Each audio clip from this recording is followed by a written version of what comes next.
Well, hi YouTubers, hi, I'm back with 60 books in isolation. And, right, I got this in the RSPCA charity shop a couple of weeks ago. And I read it very quickly, very easy read. Olivia Holmes has inherited a vineyard by Mark Daydy. Okay, let me read the blurb.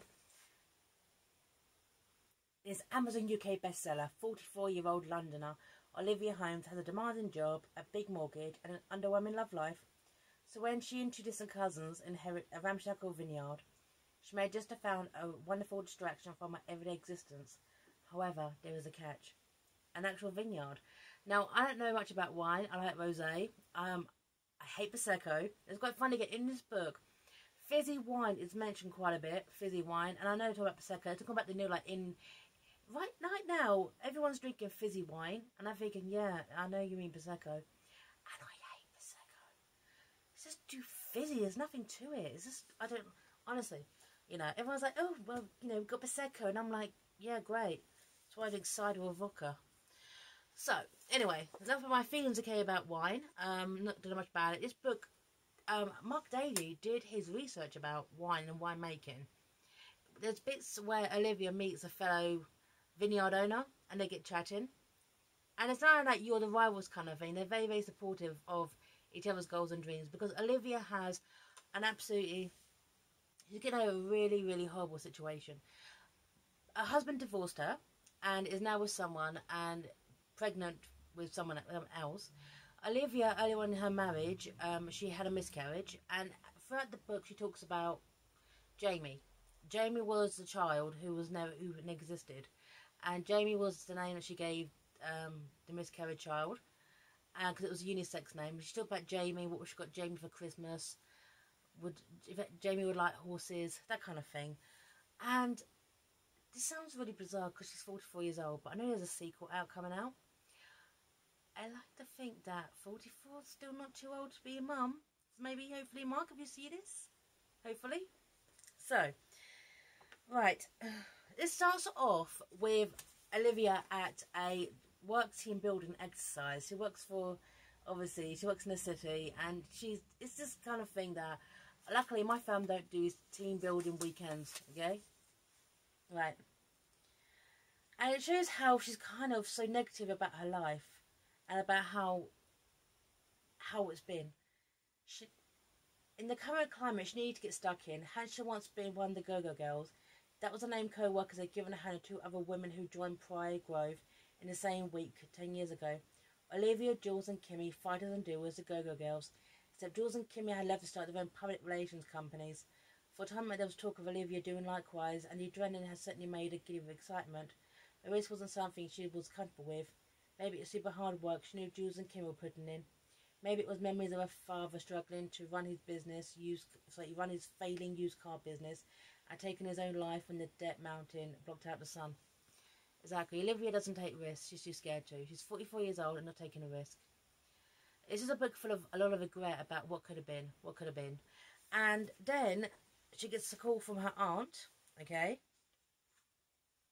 Or aunt solicitor saying that she, as well as two other family members, one in the 60s, one in their 20s, have inherited this vineyard. I've got to share between them.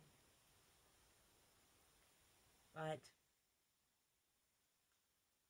And things like about Olivia is that Olivia's also not perfect as well. I mean, she is her husband broke up with her fine, but she's also seen a married man called Jerry who's odious and obnoxious. And I'm going to say this now, Jerry is also a fraud. He basically wants Olivia's money. He wants Olivia to basically sell the vineyard, give him the money, and he's going to make off with it. He's a chance, he's a scalp, and he's a bastard. Right. This bit here. With Olivia, the sudden termination of her life with her Alistair, her ex, felt like a death in the family. Not that she grieved. You can't grieve when no one has died. Besides, within days, a guest on the one shift said hope and joy can be found in the most unlikely places if the heart is open. Instead of wallowing in self-pity, Olivia opened her heart and got Jerry. Okay, so he was a married man, but he was on the verge of divorcing his wife, as Olivia at least found hope of joy. Yeah, Olivia's not perfect. She's seen basically a married man, even though he split from his wife, but she doesn't know that. She's seen a fraud. And I like the fact that she's not perfect. I love the fact that there's such a melancholy air in this book about Olivia figuring her life out. What she really, really wants, taking that risk. I love the writing in this book. It's so many other authors, okay, would have gone for the easy approach. Like suddenly she'd sit behind her desk and she quits automatically. I got a vineyard, I'm pissing off. No, I'm leaving. No. There's a lot of build up to it. There is a lot of thinking about it. It's not just an automatic thing. And I love the strength of the writing in this book. Right. This bit here is when she meets her family. Right. Sue and Milo. And it is quite interesting when she meets them, because she just doesn't know them. Olivia felt weird, 2 cousins in one day. Sue's old, as I said, in her 60s, she can't really quit this. And Milo is young and forging his own life. And this is sadness, okay, of this aunt, this mysterious aunt, okay, that no one really knew. I knew your parents, Maya, says Sue, which had a strange effect. As far as Olivia could tell, Maya didn't wish to dwell on it. And he didn't come, she said. A reading of someone's will, I didn't even know she existed.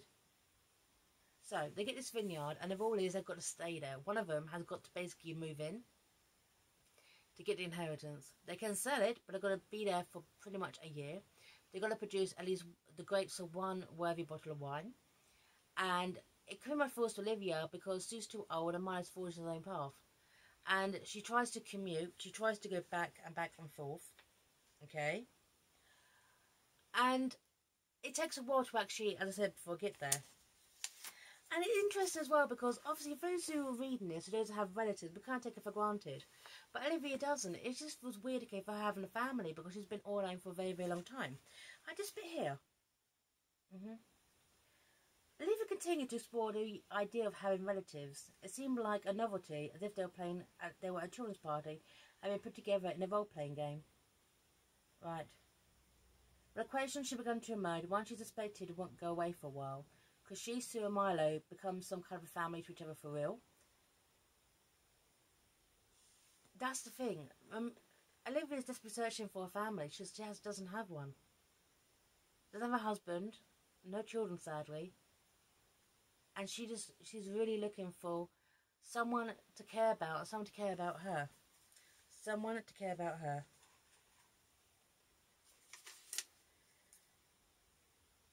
And then I got this vineyard, and it does fall to Olivia, who really got to think long and hard, okay, about her choices in life. And the things, I just so alone. She's a very, very internalised person.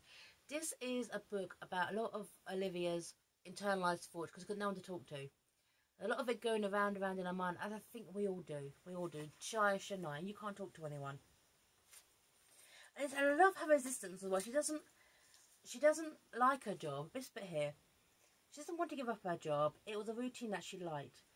The idea of leaving the dark side of public relations for a whole year and trying to get back at the age of 45, well, she already felt ancient at Prior Grove. She might well struggle to get a return ticket. Then the money she made from the vines would dwindle and she took up another job. But what kind of job? She hated change. She wasn't keen to have someone live in her apartment either. Yeah. But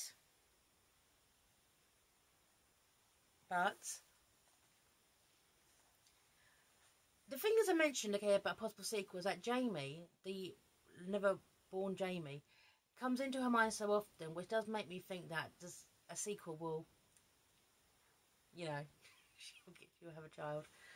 Okay? Right. It's big, because this made me feel so sad. She thought of Jamie. This year, it would have been clothes she bought for her son or daughter. Or when they're teenagers, what do you get them? That made me feel so sad. That made me feel so sad. Now, the one of the book's strengths and also its weaknesses, it takes in a book of 261 pages, it takes to page 203 to get this line of Olivia quitting her job. Of course, Henry and Co. say what they liked about the sign on her desk that stated quite simply, Olivia Holmes has inherited a vineyard. And then it's about her basically making it work, making the grapes suitable for the president to make the wine. Now, I liked this book. I loved the melancholy air of this book.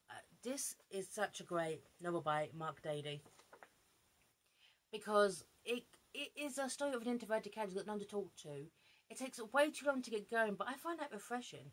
There wasn't a snap decision. This takes serious thought. It's so easy in fiction again for a character to sit there saying, boom, I'm going. But reality does not work like that. And this, what I liked about this book the most, is the realism. I like the fact that Olivia isn't Polish, she's a bit of a hypocrite, even inside her own head. Even though Jerry turned out to be a bastard who was out for her money and did actually assault her, and I'm double talking about Jerry because he was a prick, she still, at the time, didn't really, you know, he said that he was separated from his wife and she believed it, okay, with his word to go on it. I liked her hypocrisy in a way. I like the fact she was flawed.